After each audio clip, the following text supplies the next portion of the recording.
I am pleased to announce the publication, in audio form, of my book, Morbid Reflections. In this work, the following topics are discussed from psychoanalytic, philosophical, and empirical perspectives: sociopathy, pedantry, the nature of bureaucrats, the nature of bureaucratic institutions, rationalization and repression, the relationship between ignorance and mental health, the relationship between ignorance and the ability to act, the relationship between hyper-sapience and the inability to act, the psychological underpinnings of addiction, and finally, the differences between men and women. Please enjoy the following promotional excerpt from the audiobook itself, professionally narrated by Mitchell K. Johnson, and available at audible.com.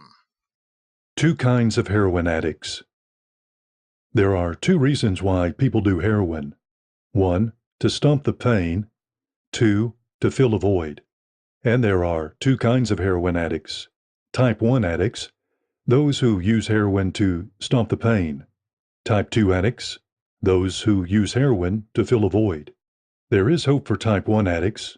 They have a reason to stop. Therefore, they can stop.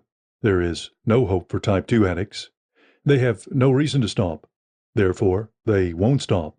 Let Brown be an arbitrary Type 2 addict. The question, does Brown have the willpower to stop using, is misconceived.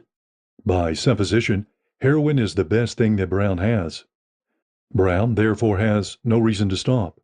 Whatever willpower Brown might have, Brown has no reason to press it into the service of an intention on his part to stop using. Brown probably doesn't have much willpower. By supposition, there is a void in Brown's personality that he is using heroin to fill. Therefore, Brown's character is defective. Therefore, he lacks willpower. But Brown's lack of willpower isn't the cause of his addiction. Brown's personality architecture has a defect in it. Brown's addiction is one expression of that fact. Brown's lack of willpower is another expression of that same fact. Neither is the cause of the other. When asked, why does Brown use? The obvious thing to say is, because Brown has no willpower. This is the wrong answer, as we just saw. But there are several reasons why it might seem to be the right one. First of all, Brown really does lack willpower. If he were a determined person, he probably wouldn't have become an addict to begin with. And supposing that he had become one, he wouldn't have remained one for long.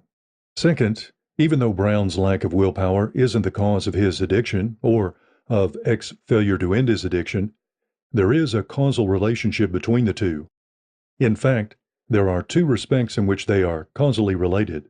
First, Brown's lack of willpower and his addiction are both symptomatic expressions of some underlying morbidity. They are comorbid. Second, Brown's addiction has inevitably eaten into what little willpower Brown had to begin with. Given that there are two distinct respects in which Brown's weak will is causally linked with his addiction, it is only natural to believe the former to be the cause of the latter. But it's the other way around.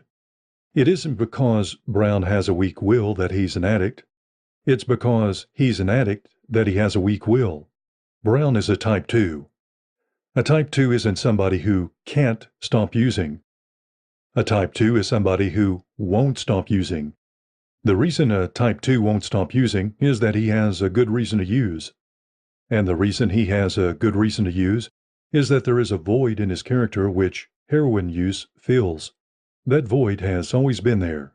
That void is what drew him to heroin in the first place. That void is what makes him an addict. His biochemical dependence on heroin or any other substance is only an expression of that emptiness. It's because of that emptiness that he's come to be biochemically dependent on heroin. It's because of that emptiness that he's drawn to heroin. It's because of that emptiness that he's an addict. It's that emptiness that makes him an addict. That emptiness was there before he used heroin. That emptiness has always been there. That's why he uses. Therefore, he's always been an addict. With Type 2s, the addiction precedes the biochemical dependence. With Type 2s, consequently, addiction and dependence are different things. With Type 1 addicts, they're the same thing.